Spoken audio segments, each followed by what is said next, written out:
So you've cut all your pieces and you've traced through all of the pattern lines and marked your top, marked where our bone casings are, etc., etc. Now we're going to actually start to sew the corset. Because this is a couture class, we're going to do a step that often gets skipped in the theater because of time. We are going to baste by machine all the lines that you just drew. This way we can put all the pencil marks inside against the other layer of coutil or against the fabric so that you don't see all of this work. It's just these beautiful stitch lines. So I'm going to use a different color to show you and so you can see what I'm doing. You set the machine up pretty much on a regular stitch. If you put it on a real basting stitch, it'll ease up the fabric and we don't want to do that. When you're sewing, you want to be super accurate. If you make the lines a bit bigger or a bit smaller, you're going to change the size of your corset, and you don't want to do that. You also want to be accurate with the bone casings and their placement. I always stitch right from the edge of the work to the other edge. That way, if there is an alteration, you don't have to go back and redo all your lines.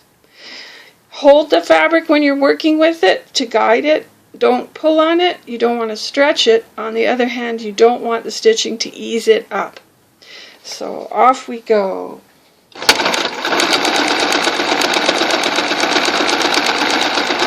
And again, I'm stitching right on the lines, and I'm going to come right off the end, and I'm just going to pull it off a little bit, and then go over to the next line, making sure that those threads aren't going to pull up and distort my fabric.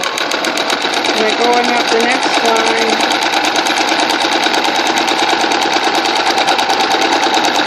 right off the edge again, pull the thread out a little bit.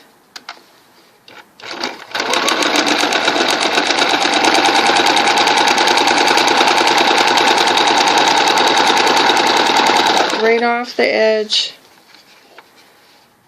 And it's a lot faster to do this than it is to stop and clip the threads every time.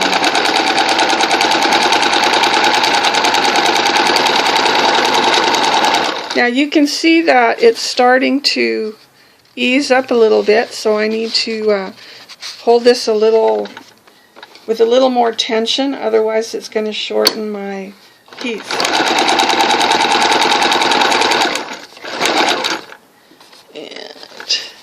I think I'm running out of bobbin.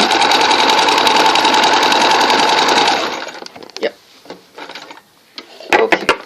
So having done the lengthwise ones, you go and give it a little press, and then you're going to stitch across the bottom lines, exactly where you drew them. So you can see that's the wrong side, and then on the right side you have all these nice basting lines, no pencil marks. Now if you have notch marks, say at the waist, you will do those by hand. So I will show you how to do that in class. It's just a little anchor stitch so that you can see your notch marks. So that's the first step. Then you go to the iron, give that a nice press so it's all flat, it's not eased anywhere, and it looks beautiful. So that's step one.